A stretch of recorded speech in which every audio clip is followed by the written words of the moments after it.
est un loup pour l'homme, dit le dicton, pour dire que le véritable bourreau de l'homme, c'est encore l'homme lui-même. Et ici, le mot homme est employé avec grand H, pour dire que cela concerne et la gente masculine et la gente féminine. Mais si on parlait exclusivement ce soir de la gente féminine, nous les femmes, on entend souvent dire dans notre société que les femmes ne s'aiment pas entre elles. Alors, chers téléspectateurs, est-ce que la femme serait devenue une louve pour la femme? Est-ce que lorsqu'une femme pleure ou lorsqu'une femme est triste, cela est dû à une autre femme? Voici le thème de ce soir. Installez-vous confortablement pour passer ces minutes de bonheur, d'enseignement et de partage avec nous.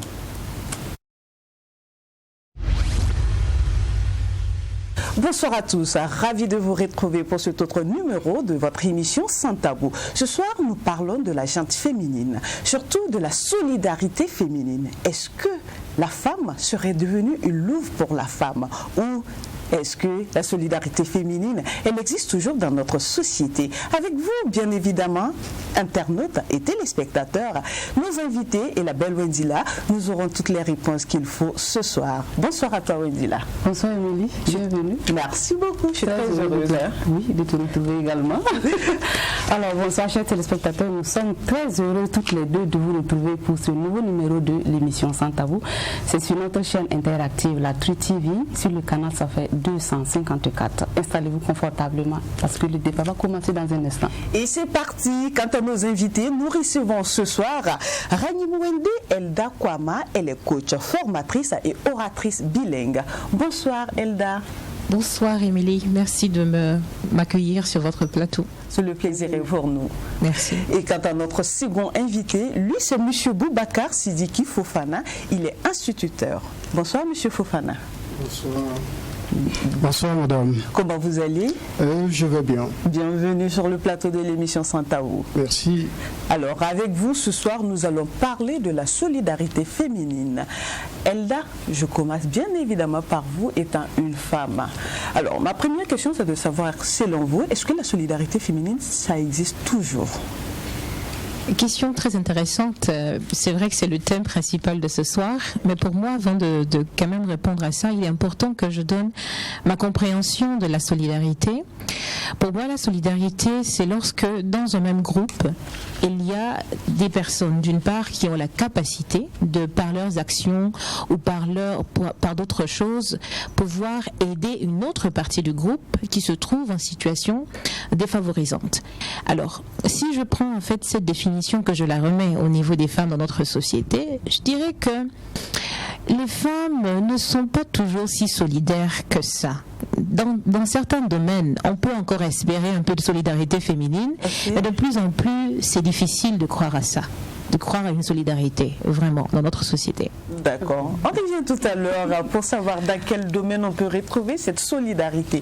Monsieur Fofana, pour vous, entre nous les femmes, est-ce qu'il y a toujours cette solidarité-là? Bon, c'est difficile à dire parce que si nous regardons la société actuellement, les femmes, dans leur rapport entre elles, c'est un simulacre de solidarité. Ah. Ouais. Parce que lorsque l'aide n'est pas franche envers l'autre, je dirais que ça ne vaut pas la peine. Et puis, généralement, ce que nous voyons aujourd'hui, ce n'est plus de la solidarité, mais ils se réunissent autour d'un intérêt. Elles se réunissent plutôt autour d'un intérêt.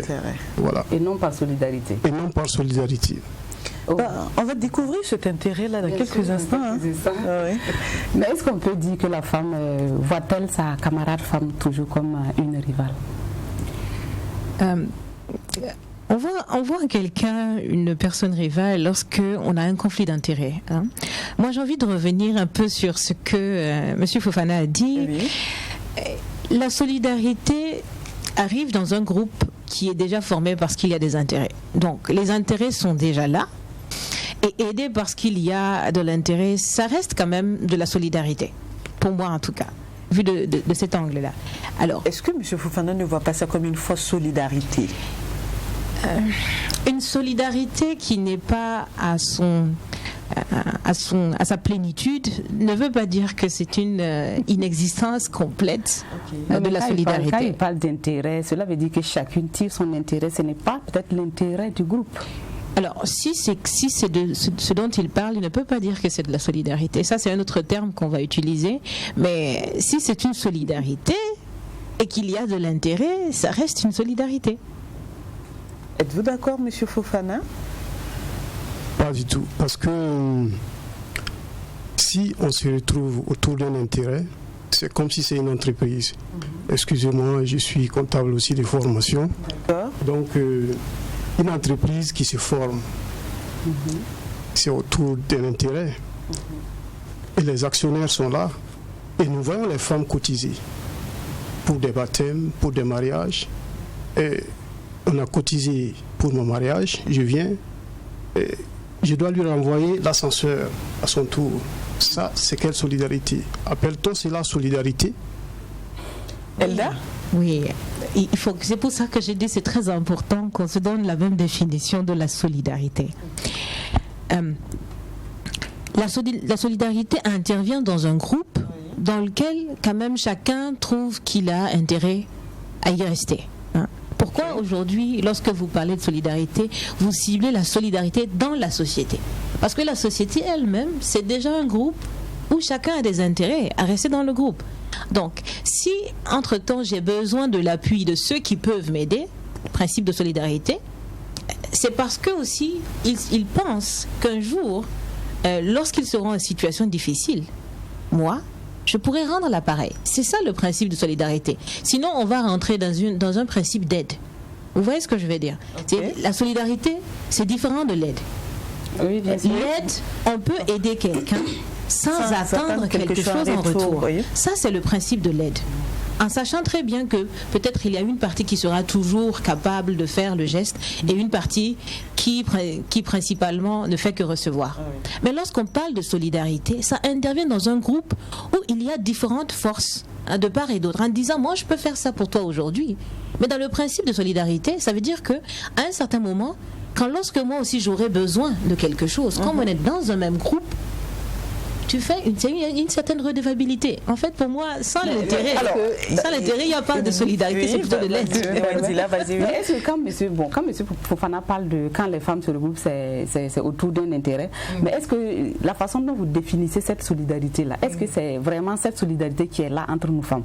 Il parle de, voilà, moi c'est mon mariage aujourd'hui, on fait une cotisation, voilà, pour venir me soutenir. Mais la prochaine fois, je dois rendre aussi l'appareil. Mais est-ce qu'on parle de ça vraiment? Est-ce qu'on peut dire, on peut appeler ça solidarité en fait? Et si vous me permettez, et ce qu'il vient de dire, c'est comme, je ne sais pas, Bobo du Lasso, il y a des femmes qui ont des groupes de tontines, où moi, à mon mariage, vous êtes obligés, je dis bien, c'est comme une obligation pour chacune des femmes dans le groupe de contribuer. Donc si à mon mariage, à ton mariage plutôt, j'ai contribué, et qu'à mon mariage, tu ne contribues pas, bon, forcément, j'aurai une dent contre toi. Oui, parce que le principe de solidarité serait rompu. Pour moi, en fait... donc on appelle ça solidarité. C'est la solidarité se base, en fait, sur des intérêts dans le groupe. Maintenant, lorsque quelqu'un fait une action, en disant que cette action va aider et que ça n'aide pas, on peut dire que ça sort en ce moment de la solidarité pour être, en fait, on va dire quoi, quand quelqu'un est... replié sur lui-même, quelqu'un ne voit que ses propres intérêts, ça c'est différent de la solidarité. Mais lorsqu'on est dans un groupe où les intérêts sont connus et le principe d'aider de part et d'autre existe, c'est de la solidarité. Est-ce que vous suivez, M. Fofana? Je suis. Mais en fait, son appréhension de la solidarité n'est pas la même que moi. D'accord. Parce que... Comment vous la définissez alors? La solidarité, moi je pense que la solidarité en société, c'est-à-dire la vie sociale, ne parle pas en entreprise d'abord. Parce qu'en entreprise, il y a comment dirais-je, une sorte de société où les actionnaires sont solidaires. Ils sont solidaires. Ils sont solidaires pour un certain nombre de choses. Ça, c'est différent. La vie en société, c'est aller vers l'autre, l'aider quand il en a besoin, sans attendre quelque chose en retour. Moi, c'est comme ça, moi, je conçois la solidarité. Et dans le temps, c'est parce que nos sociétés aujourd'hui, c'est l'individualisme. C'était des grandes familles. Et là, c'était la solidarité, la vraie solidarité qui s'exprimait en ce moment. C'est-à-dire, j'allais dire que la solidarité s'exprimait à travers même le communautarisme, parce que l'individu en tant que tel n'avait pas d'expression. Il y avait un patriarche qui décidait. Et lorsqu'il y a un élément de la famille qui a un problème, tout le monde est à son chevet. Mais j'ai envie de poser, pourquoi tout le monde est à son chevet? Parce que je me dis aussi, lorsqu'une autre personne qui aide dans ce groupe-là, je ne le souhaite pas, se retrouve à la place du malade, le malade qui est guéri doit aussi venir au chevet du malade. Je ne sais pas si... Non, pas... Il ne faut pas voir forcément le malade. Quand je dis lorsque quelqu'un a des problèmes, et les autres sont à côté de lui pour l'assister. L'assistance peut être multiforme. Elle peut être financière, elle peut être physique, émotionnelle. C'est-à-dire la solidarité, l'expression de la solidarité, nous voyons plutôt à travers les structures humanitaires qui viennent. Ces structures humanitaires sont solidaires. Oui, elles sont très solidaires. Elles viennent, elles nous aident, ces structures humanitaires-là, sans attendre quelque chose en retour. Mais lorsque vous êtes dans une association ou un groupe de femmes, où vous devrez cotiser à chaque fois qu'il y a un événement chez l'autre, moi j'appelle ça une entreprise. C'est comme du donnant-donnant. Voilà, je te donne, tu me donnes, je te donne, tu me donnes. Alors, je sais que tu n'es toujours pas d'accord. C'est pas le cas aujourd'hui. Oui. En réalité, je pense que M. Fofana et moi, on se comprend bien ça. Vraiment se comprend. Parce que il y a le principe, en fait, des intérêts communs et des intérêts individuels. Dans le principe de solidarité, il faut des intérêts communs. Sinon, pourquoi les femmes vont se supporter entre elles? Parce que, en fait, les femmes ont des intérêts communs. C'est-à-dire que le fait de pouvoir aider quelqu'un, on se dit aussi qu'il a l'intérêt que je reste en vie, donc je l'aide pour qu'il reste en vie, et lui aussi, il pourra m'aider, ainsi de suite. Pas dans l'esprit de « je le fais pour m'élever au-dessus des autres ». Je ne sais pas si vous voyez ce que je veux dire. Je n'aide pas la personne parce que moi, j'ai l'intérêt d'être glorifiée dans ma communauté pour qu'on crie partout. C'est une femme solidaire, c'est une personne qui aide les autres. D'accord? Mais quand je veux faire cet acte de solidarité, j'ai pleine confiance que dans le groupe ou la société dans laquelle je me trouve, on a des intérêts communs. Et le jour où moi je fais, et l'autre personne, quand elle pourra, elle fera. Et on reste en fait que chacun est gardien du bien-être de l'autre. Maintenant, quand on se retrouve dans une situation où quelqu'un fait un acte, et que derrière, en fait, ce n'est pas l'intérêt commun, mais c'est l'intérêt personnel, là, ce n'est pas de la solidarité. Je ne sais pas si on est en train de mieux... Mais c'est sûr qu'avec la suite de l'émission, on va mieux se comprendre. Il y a une rivalité entre les femmes. Je ne sais pas si ça vient naturellement, mais je peux vous assurer qu'à un certain moment, on commence par des petites comparaisons.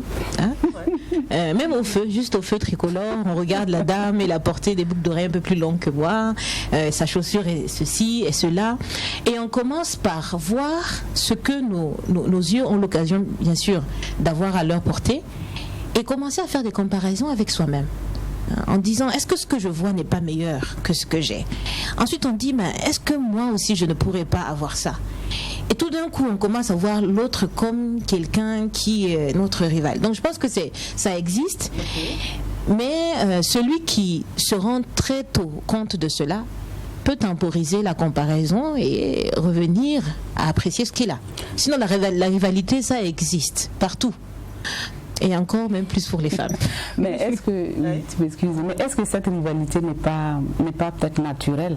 Et après, comme vous venez de le dire, après si on se rend compte, on se ressaisit, ben voilà, on revient à notre état normal. Comme je dis, je ne peux pas ici montrer des preuves scientifiques que c'est dans les hormones, c'est dans le sang. Je ne peux pas vous dire ça. Vraiment, j'aurais voulu, si j'avais fait médecine peut-être. D'accord. Non, mais ça se comprend. Mais je suis assurée qu'à un certain moment, en société, voilà, on commence à apprécier les choses. De la même façon qu'on apprécie les choses pour nous-mêmes, on apprécie aussi les choses qui sont aux autres et autour de nous. Mais là, quand l'esprit de comparaison commence à se positionner, ça dépend de comment est-ce qu'on va le prendre et comment est-ce qu'on va le traiter. Ça peut aboutir à de la rivalité ou ça peut aboutir à autre chose. On essaie de s'approcher de la personne pour faire ami et parce que cette personne va nous tirer vers le haut. Ça dépend de comment on gère en fait. Peut-être c'est parce que souvent on ne comprend pas, on ne sait pas pourquoi cette personne a fait pour être comme ça, et c'est ça qui fait que souvent on a souvent des appréhensions qui ne disent pas son nom. Oui, c'est tout à fait ça. Quand vous dites ça, c'est ce que je dis. Et au moment où je sens que j'apprécie autre chose qui n'est pas à moi, j'ai deux possibilités. Soit je réponds personnellement en disant je sais comment la personne a fait, elle a fait des choses bizarres, elle a fait ceci, et puis je me positionne et je la vois comme une personne ennemie. Ou bien je me dis je ne peux pas répondre à sa place. Je m'approche pour savoir, et s'il y a des moyens de faire, moi aussi je peux prendre. Voilà, merci Elda. M. Fofana, alors selon vous, est-ce que vous partagez les mêmes avis que Elda? Est-ce qu'il existe une quelconque rivalité entre nous les femmes? Souvent même sans se connaître, à peine que je la vois, je commence à ressentir cette envie de me comparer à elle, à me dire mais pourquoi elle est comme ça, pourquoi elle a cette robe et pas moi? Vous êtes un homme, je sais que vous discutez très souvent, étant un enseignant au milieu de ce cercle-là, vous essayez de voir les enseignants, tout de même dans cette société. Bon, ça fait depuis 2008 que je ne suis pas en classe. Ah d'accord, ok. Merci de nous préciser cela. Voilà, donc j'ai eu plusieurs cordes à mon arc, et donc c'est vrai, j'ai commencé enseignant à l'école, c'est normal. Maintenant, c'est que dans le milieu enseignant, j'ai eu l'occasion de voir cette inimitié-là entre les dames, cette rivalité, parce que ça naît comment? Ça naît tout simplement par le fait qu'on voit en l'autre peut-être une beauté que je n'ai pas. C'est envier en l'autre ce qu'on n'a pas d'abord. Si vous commencez déjà à envier en l'autre ce que vous n'avez pas, et vous ne pourrez jamais l'avoir parce que c'est le Seigneur qui lui a doté de cela. Bon, je suis désolé, mais les femmes ont tendance la fâcheuse tendance à la comparaison, et c'est ça qui n'est pas bien. Pour moi, on doit être en compétition avec soi-même, pas avec l'autre. Vous voyez, non? La relation de rivalité avec les dames entre elles, c'est dû au fait qu'on commence d'abord à envier ce que l'autre a et qu'on n'a pas. Et si au bout du fil, on se rend compte qu'on ne peut pas avoir ce qu'elle a, ça devient une inimitié. Voici où commence la méchanceté de la femme. On commence à jalouser la femme parce qu'on ne peut pas avoir ce qu'elle a. Et ça devient... On commence d'abord à la jalouser intérieurement, ça devient externe. Ensuite, on commence à parler dans son dos. Mais évidemment, lorsque vous parlez dans le dos de quelqu'un, c'est que vous êtes derrière la personne. Ah. Alors, j'ai vu qu'il a employé deux mots, la jalousie ainsi que quoi? La méchanceté. Ça m'a tiqué. Oui. Ça m'a tiqué parce que je pense que c'est pas tout de suite de la méchanceté. D'accord? Moi, je pense que ça peut éveiller en la dame de l'envie, voire de la jalousie. Mais ce n'est pas tout de suite de la méchanceté. Quand vous dites la méchanceté de la femme, c'est comme si c'est tout un thème, c'est toute une science qui existe, alors que je pense que la méchanceté n'a pas toujours été seulement féminine. Non, elle est temporisée un peu. La méchanceté n'est pas du domaine de la femme seulement. Voilà.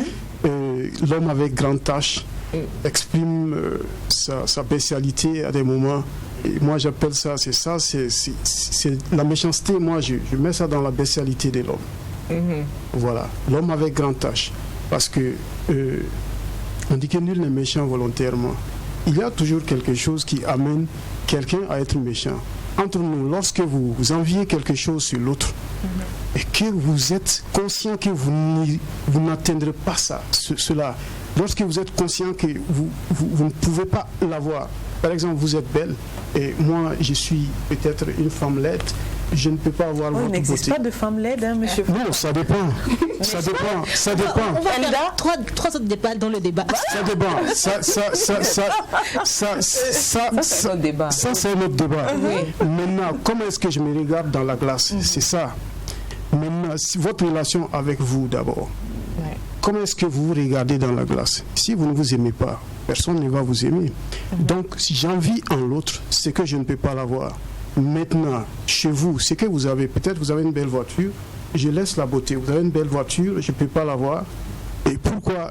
Je vous envie. Je vous envie et je sais que je ne peux pas avoir cette voiture. Comment ça va se traduire finalement entre nous? Ça va dépendre peut-être des questions que je me pose après.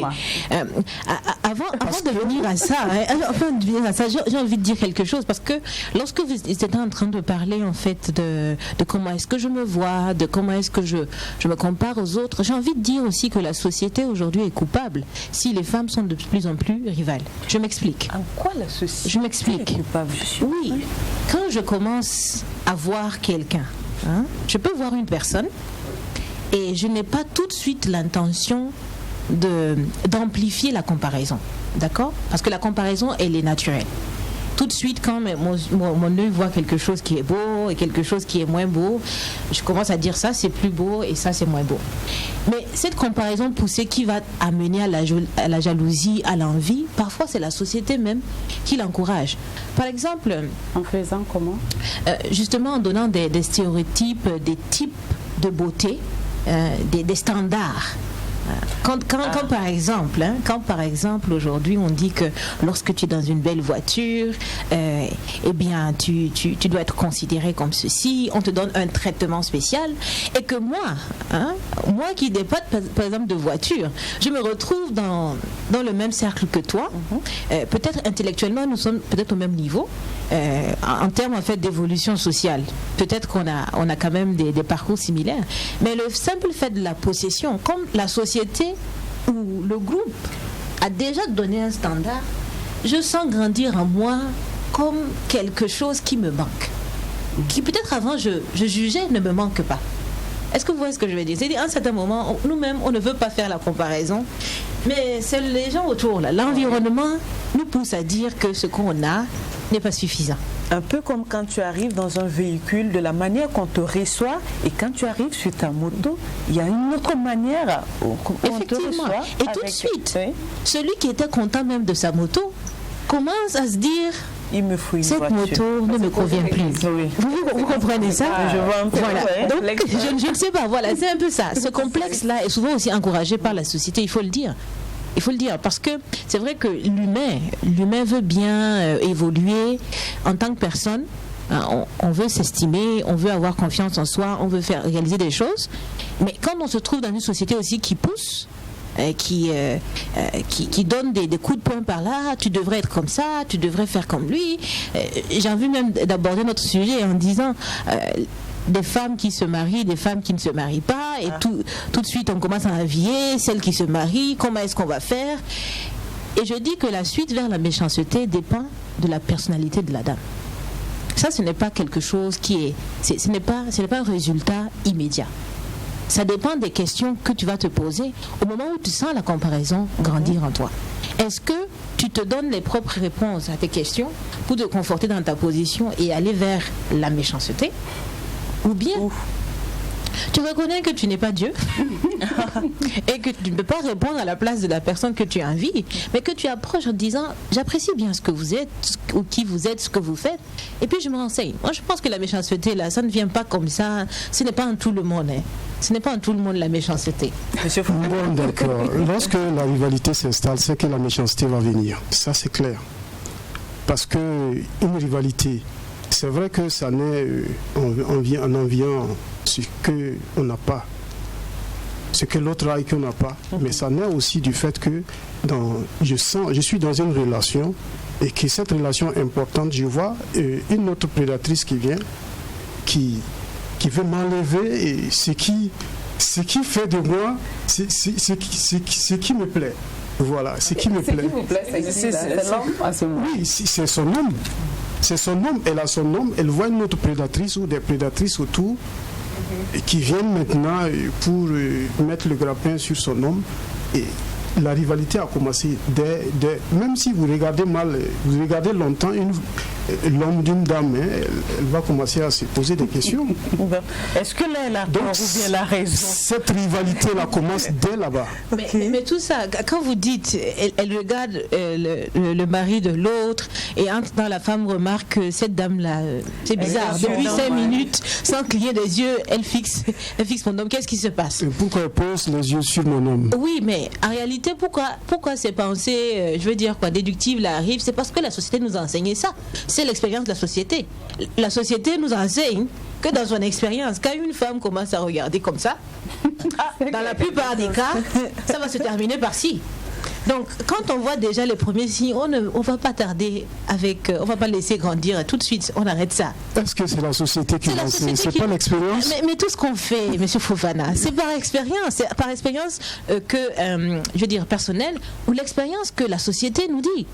Oui, ben après, je dis l'expérience, c'est pas forcément ce qu'on a vécu, ça, mais il y a ce qu'on a entendu, ce qu'on a vu et ce qu'on a appris comme ça. Ouais. Voilà. Et les femmes se donnent les femmes, ça tombe bien.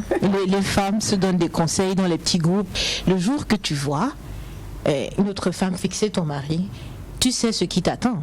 En fait, elle marche avec ça et elle attend le jour où ça va arriver. C'est pas seulement au niveau des femmes, mais j'ai envie de dire aussi, peut-être que les hommes, ça se passe comme ça.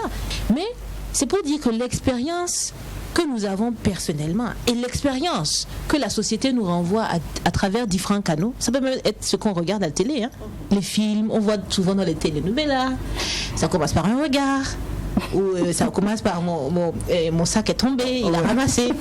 Voilà. Donc c'est un peu ça qui fait que après on se retrouve en situation de danger, sans que souvent le danger ne soit là. Et on dit en situation de danger, la meilleure manière de se défendre, c'est d'attaquer. Et c'est pour ça que les gens attaquent. D'accord. Voilà, donc ça nous renvoie à la citation qui dit, une autre citation latine qui dit civis pacem parabellum.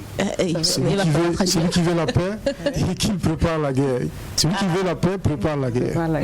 Donc, c'est en voulant se préserver, donc et la femme, elle sort ses griffes pour protéger, pour contrecarrer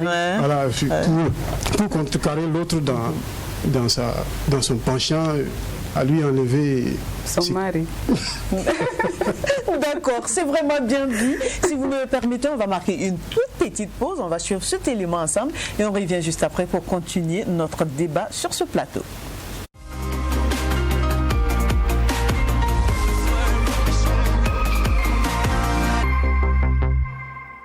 On s'envie et cela crée des vagues d'hypocrisie.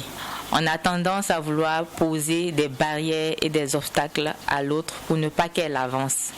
Donc ça fait qu'entre femmes, c'est compliqué d'évoluer. On ne vit qu'avec l'hypocrisie. On a tendance à se détester, mais quand on se voit, on a les souris aux dents jaunes, comme si on s'aime. Et pourtant, ce n'est pas ça dans le cœur. Les femmes là sont en concurrence. Deux fois, ça sort pour les hommes, quoi.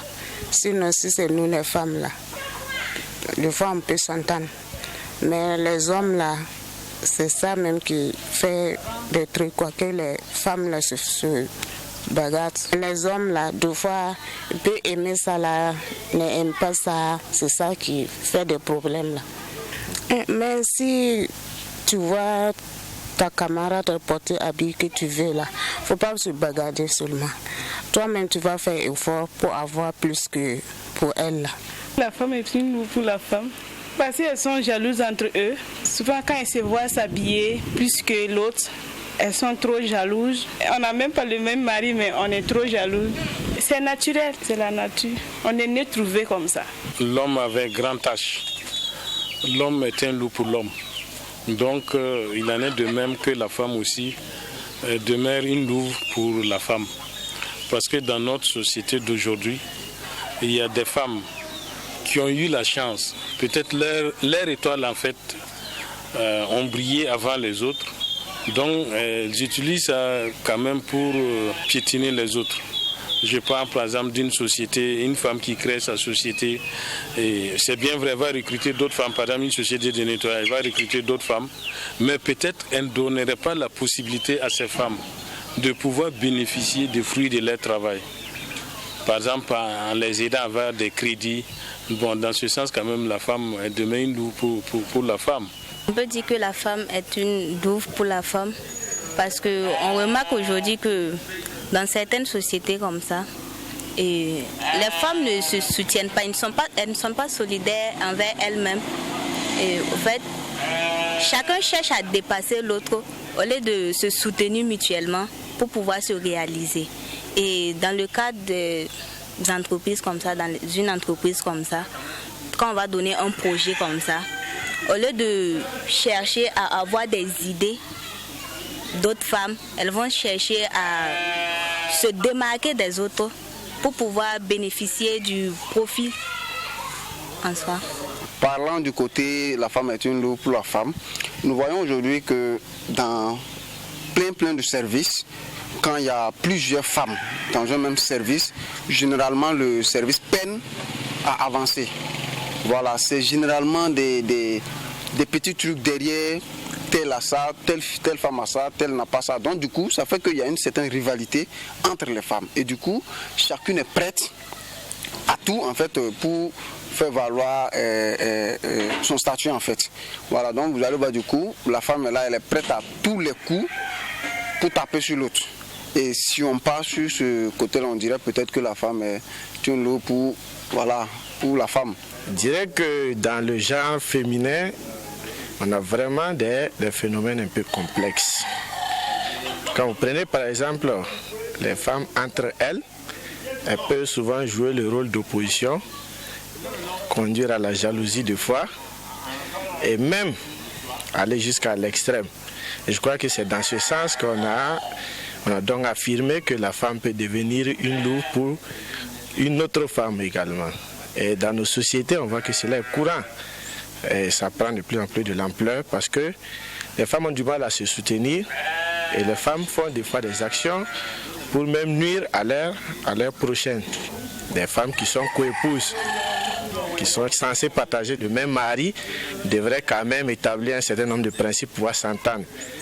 Mais on voit déjà qu'il y a une rivalité qui naît et d'autres même sont capables d'aller jusqu'au bout pour empoisonner ou encore aller quand même à faire des gestes qui sont vraiment qualifiés d'animosité haute.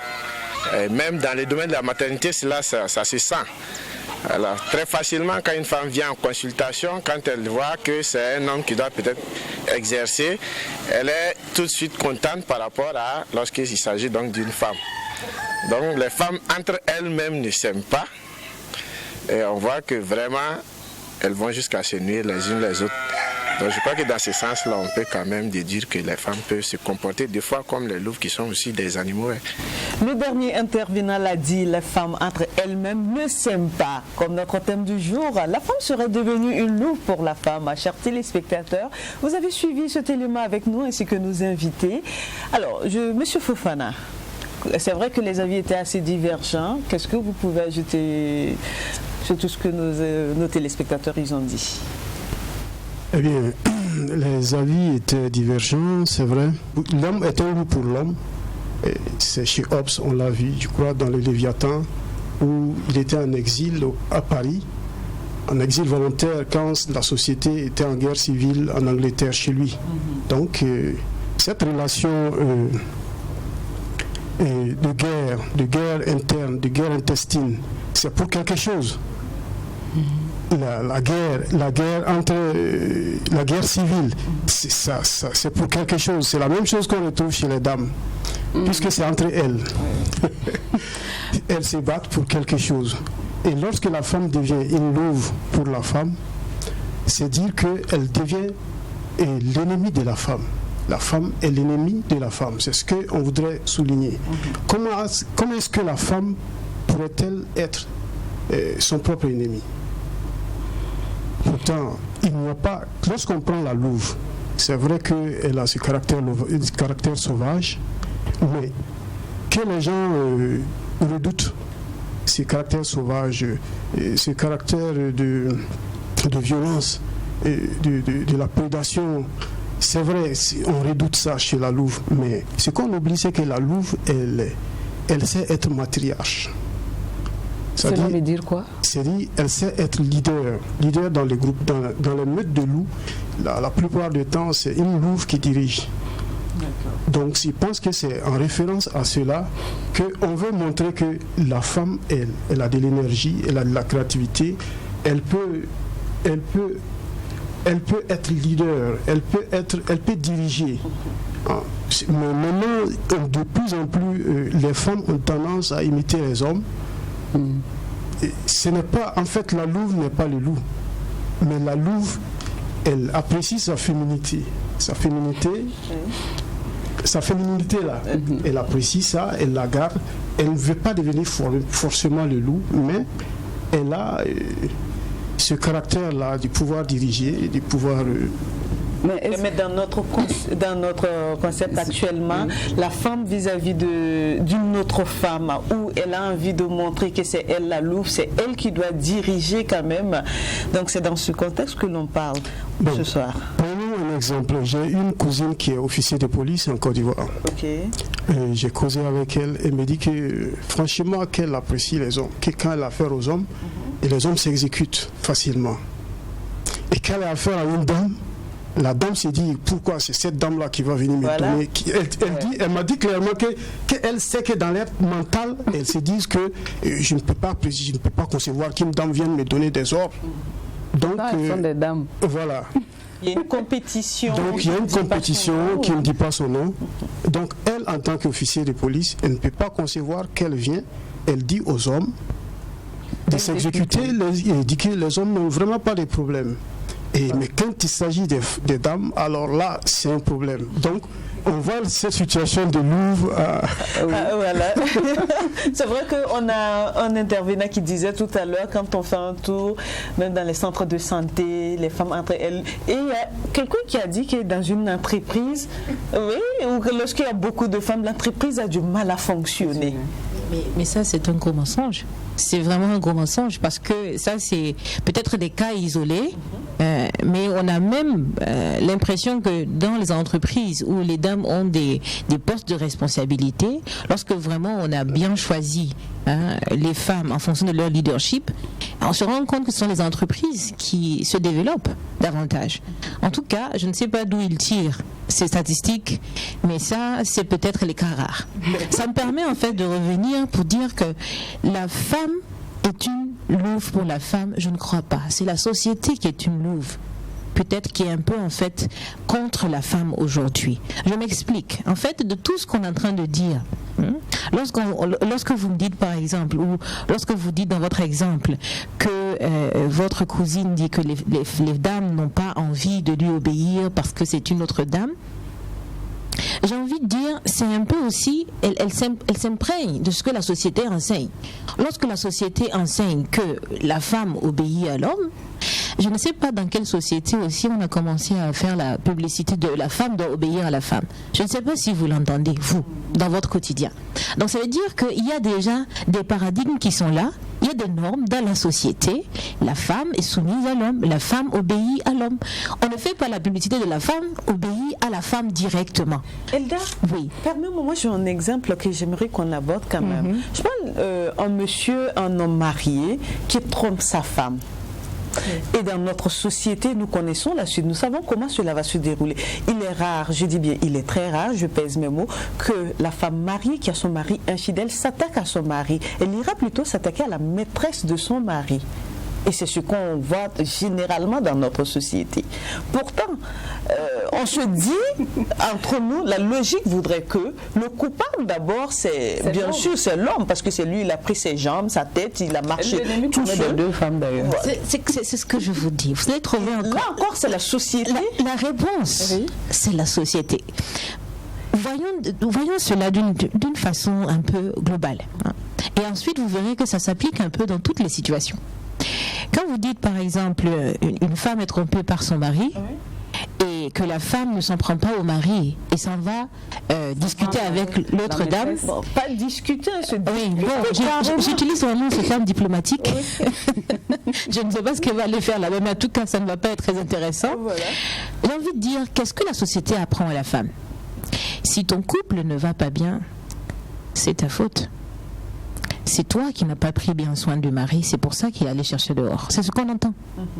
Alors, donc lorsqu'une situation se pose comme ça, elle fait référence à ce que la société a enseigné. On m'a dit en partant, lorsqu'on m'a donné un mariage le jour, là, c'est toi qui vas faire que ton foyer va rester... va briller de mille feux. Si ça ne va pas, ça veut dire que c'est toi qui n'as pas bien pris soin du mari. S'il part chercher dehors, c'est toi. Donc c'est toi. Et lorsque ça arrive, elle commence à dire, qu'est-ce que donc j'ai fait? Si elle ne voit pas le problème en fait au niveau de ce qu'elle fait quotidiennement, elle va se dire, donc ça veut dire que la dame dehors fait quelque chose que moi je n'arrive pas à faire. Comparaison. On commence à faire les comparaisons. Et lorsque la comparaison va continuer, il y a des décisions qui vont être prises. Est-ce que je m'en vais attaquer la dame? Ou est-ce que je fais autre chose parce que pour moi, tout de suite, le problème là, ça va être la femme au dehors. Vous voyez ce que je veux dire? La dame résout son problème en fonction de ce que la société lui a appris comme principe. Monsieur Fofana, est-ce que vous êtes d'accord avec ça? Je ne suis pas trop d'accord parce que aller vers la femme, c'est tomber quand même à bras raccourcis sur quelqu'un. Je dirais que la dame, en allant vers la dame et sa camarade, c'est pas sa camarade. Bon, je veux dire voilà. Camarade avec griffe. Voilà. En allant vers son autre sa consort. Son autre voilà. Bon, vers une autre femme. Voilà, vers une autre femme. Oui. Elle croit résoudre le problème. Elle croit résoudre le problème. Mais elle devient une louve en ce moment parce que quand elle va, son rapport avec l'autre, ce n'est pas un rapport diplomatique. Ce ne sont pas des rapports amicaux. Je suis désolé. C'est la société qui pousse la dame. Qui pousse à faire certaines choses. Est-ce que la société vous a dit d'aller vous en prendre à la dame? La société, c'est qui? La société, là, c'est donnez-nous quand même une c'est pour ça que je dis claire de la société, de votre appréhension de la société.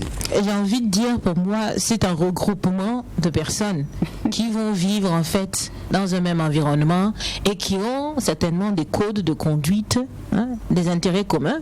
Donc, ça peut être une société plus grande, comme on dit, humain, citoyenneté, qui nous réunit, ou société, comme on entend parler de société commerciale et tout et tout. Donc, société de façon générale, les gens se regroupent, ils ont des intérêts communs, ils ont un code de conduite, etc.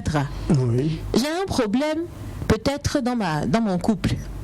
Et j'ai des témoins qui nous ont aidés dans le processus du mariage, ou j'ai des amis qui m'ont toujours aidé dans les petits problèmes que j'avais avant. Quand un problème comme ça arrive, et que je considère peut-être que les témoins ne vont pas m'aider à comprendre, parce que je ne veux pas dévoiler tout de suite la situation qui se passe. Je cherche comment on les appelle, les copinas. Oui, c'est ça. Voilà. Donc les copines, nous dire entre nous les femmes, on se connaît. Oui, cette dame, il ne faut pas la laisser. Elle a fait ceci, elle a fait là. Donc on est consciencieusement encouragé d'une manière ou d'une autre à aller faire quelque chose. Moi, je ne dis pas en fait que c'est ce que la femme devrait faire. Parce que dans mon métier, je comprends que les gens devraient apprendre à mieux se connaître, à mieux s'estimer et à avoir confiance en eux. Et lorsqu'une situation se passe, tu le regardes de façon objective. Lorsqu'il y a un problème dans ton couple, tu n'as pas tout de suite en fait accusé la personne dehors. La personne, même le mari qui est sorti chercher ailleurs, il est aussi responsable. Donc la discussion d'abord. Mais à ce moment, oui, c'est ce que Émilie. Pourquoi on laisse le coupable et puis c'est ce que je suis en train de dire. Elle est innocente puisque c'est pas elle qui est venue. Parce que la société dans laquelle cette femme se trouve a déjà donné un genre au coupable lorsqu'une situation arrive. Donc si je comprends c'est déjà établi. Vous voyez ce que je veux dire? Quand ça arrive là, le premier réflexe c'est la femme au dehors qui a fait quelque chose. Alors que ça peut être l'homme. Mais oui, en fait, ça peut être l'homme aussi. Quand vous parlez de la société, on dirait que la femme, elle est l'objet. En fait, c'est comme un objet manipulable à chaque fois. Après, moi, je me dis, mais attends, c'est vrai que la société a ses consignes, mais et moi aussi. Mais c'est ce que j'ai envie de dire. C'est pas tout que je dois appliquer. Lorsque j'explique, en fait, je veux dire, dans mon point de vue, il faut comprendre qu'il y a deux positions quand même. Je reste même dans deux positions dans mon propre point de vue. Okay. C'est pour dire que j'explique en fait ce qui est là et ce qui normalement devrait être. Moi je dis que dans mon métier, moi je suis coach formatrice, je dois en fait dire aux gens en tant qu'individu, tu as ton unicité, tu as ta personnalité, tu as de la valeur et tu dois pouvoir prendre des décisions responsables. Tu ne dois pas te laisser influencer par tous ceux qui pensent qu'ils peuvent penser mieux que toi pour ta propre vie. Ça, c'est ce que j'enseigne aux gens. Maintenant, je dis que la réalité, c'est que lorsque, en tant qu'individu, tu te trouves dans une société, tu dois comprendre que la société peut influencer. Elle peut. Oui, elle peut, mais elle ne doit pas. Elle peut, mais elle ne doit pas. Voilà. Et lorsqu'on n'arrive pas à faire cette différence, le recul et dire j'existe en tant que personne, je dois prendre des décisions responsables. Mais tout de suite, quand on est désemparé, surtout en situation de problème, on a l'impression que soi-même, on ne peut pas trouver la solution. Et on court vers ceux-là qui ont déjà préparé le plan. D'accord. Et vous aussi, M. Fofana, vous allez me donner quelques instants et puis on revient. Vous vouliez dire quelque chose très rapidement. Je voulais dire quelque chose rapidement. En fait, c'est vrai qu'elle a deux positions. Elle explique la situation par rapport à la société qui a déjà préparé quelque chose posé.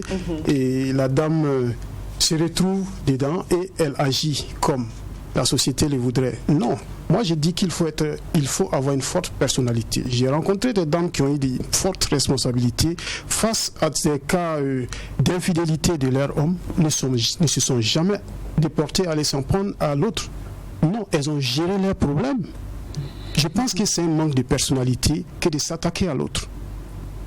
Un peu comme se laisser manipuler par la société. Ce qui est intéressant dans ce débat, il faut que je le dise, vraiment, je l'avais dans ma tête depuis, il faut que je le dise. Au départ, on a dit, ça dépend de ce que je regarde et ensuite de ce que je pense de ce que j'ai regardé et des questions que je me pose avant d'aller à l'acte mauvais ou bien à quelque chose de mieux. Vous voyez ce que je suis en train de dire, c'est quoi? Beaucoup de femmes se laissent entraîner par la société. Ça, c'est la réalité. C'est pourquoi aujourd'hui, on en parle. Si beaucoup de femmes ne se laissaient pas entraîner par les codes déjà établis, les manières de faire qui ont déjà été dit, ça c'est bien, quand ça arrive, tu dois faire comme ça, on ne serait pas en train de dire ici que la femme est une louve pour la femme. Mais celles qui ont compris qu'elles ont une personnalité, qu'elles aussi elles peuvent vivre en tant que leader dans la société, ce sont celles-là qui aujourd'hui peut-être conduisent des programmes ou dans leur environnement proche continuent à fortifier les dames en leur donnant des moyens de penser, en leur donnant des moyens en fait de résoudre leurs problèmes. Et ça, oui, ça existe. Mais si la femme est une louve pour la femme là, ce n'est pas la femme d'abord, c'est la société qui a permis cela. C'est vrai que vous semblez accuser beaucoup la société. Mais la société, c'est nous tous. Oui, c'est nous tous, oui, bien sûr. Mais vous avez votre part de responsabilité. On ne tarde pas à se dire, ah non, si ton mari te trompe, va voir sa maîtresse, demande-lui ou bien casse-lui la gueule, désolé du terme, mais c'est ce qu'on se dit généralement entre nous. Tout en oubliant que le vrai coupable, c'est très souvent l'homme. Mais bon, on va revenir tout à l'heure. Faisons d'abord un tour sur la page Facebook de notre émission où des internautes ont aussi donné leurs avis. Wendy, là, on t'écoute. Ok, merci bien, Émilie. Nous avons la réaction de Josias Zangri qui dit que je peux dire que les femmes ont gardé une part de cette solidarité, mais nous, les hommes, on n'en a presque plus. Lui, c'est son avis comme ça. Et nous avons la réaction de Awa Ouedraogo Koubéré qui dit que de nos jours, je dirais simplement avec tristesse que la femme est son propre mal. C'est-à-dire, quand une femme pleure, c'est à cause d'une autre femme. Toujours belle-mère et belle-fille, mariée Chiza. Dans certains commerces, elle jalouse, elle est plus belle, comme Émilie Dioma qui est là ici. Elle critique et jalouse, voilà, vraiment, femme quitte dans ça. C'est lui son point de vue comme ça. Alors nous avons la réaction de Ahmed Zébré qui dit que la solidarité féminine n'existe pas à tel point elles ont à un degré de jalousie incontrôlable entre elles. Nous avons la réaction de Raïssa Nikiema qui dit que dans notre société d'aujourd'hui, la solidarité féminine n'existe toujours pas.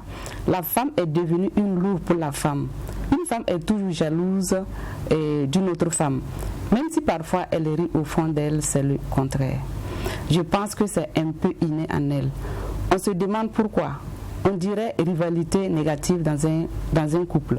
Nota bene, femmes, prenons exemple sur les hommes qui sont solidaires. Un homme est capable de mettre sa main au feu pour aider son camarade garçon. Femmes, changeons un jour. Voilà la réaction de Raïssa. D'accord, merci. Oui, c'est fini. C'est fini. Merci beaucoup Wendila et merci à vous, chers internautes. La page de l'émission, comme je le disais tout à l'heure, c'est sur Facebook. Ça s'écrit Santabo-3TV. Quelque chose à ajouter, Elda? Certainement. Parce que les femmes ont intervenu, hein. Elles sont d'accord que la femme est une louve pour la femme. Vous savez, elles le disent, mais si elles doivent aller en détail pour expliquer les situations, vous verrez que il existe des femmes qui sont allées à l'extrême, qui sont devenues méchantes, parce qu'en fait, elles ont été conseillées pour. Je dis en fait que superficiellement, on peut dire que c'est la femme qui est contre la femme. Mais est-ce que c'est réellement la femme seule qui s'est levée pour être contre la femme? Bon, mais c'est elle qui est elle est en avant, vous faites. Donc c'est elle que tout le monde voit. Et j'ai envie de vous amener en ce moment dans une salle où on doit juger un coupable. Et il y a ceux qu'on dit des crimes non prémédités. Ah oui. C'est-à-dire que le coupable, celui qui est désigné comme coupable ne l'a pas voulu en souvent, quelque sorte. Il l'a fait parce qu'en disant, effectivement, il y a des gens qui m'ont supporté en fait dans cette position en disant tu fais bien. Et même il se dit pourquoi en fait on me juge? Parce que peut-être en fait j'étais mal conseillée. Je ne dis pas ici que si la femme fait du mal à quelqu'un, c'est dire qu'elle n'a aucune responsabilité là-dedans.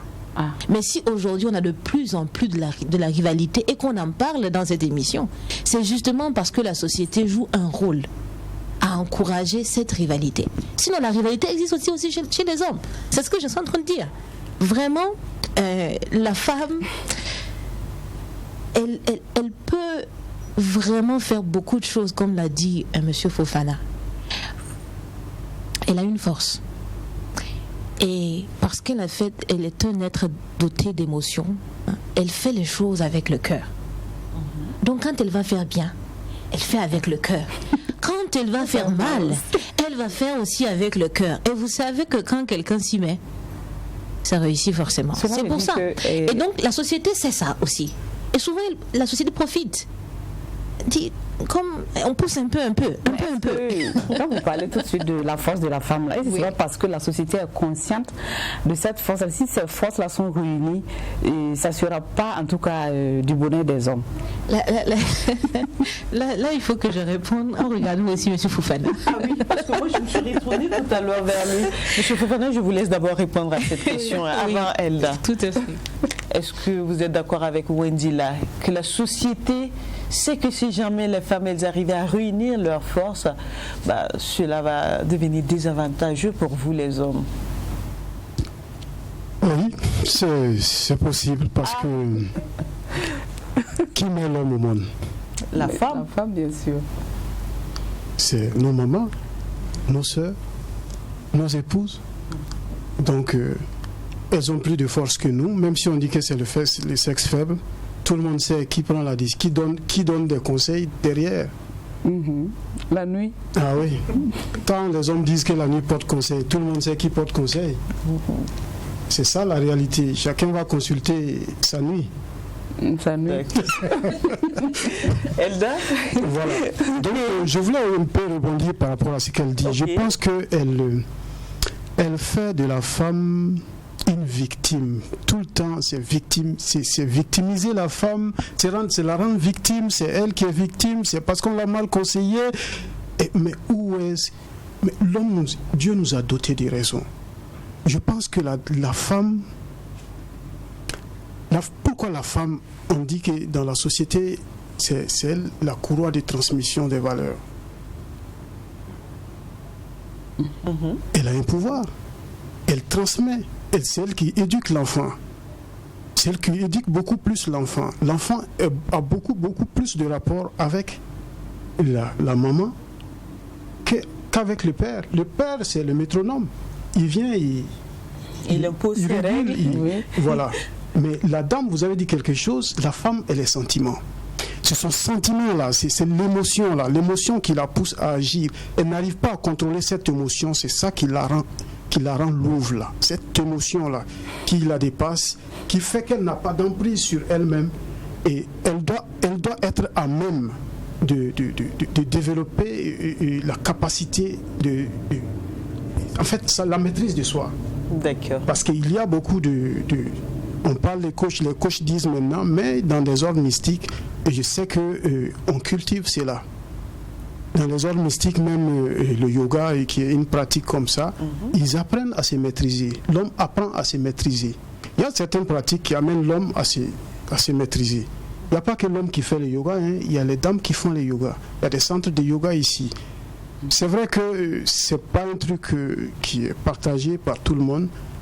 Les dames n'ont pas le temps d'aller faire des séances de yoga. C'est vrai que ça consiste à une méditation qui va te permettre de savoir te maîtriser. Maintenant, c'est pour dire la responsabilité. Je viens de dire ici la responsabilité de la femme par rapport à son état de louve.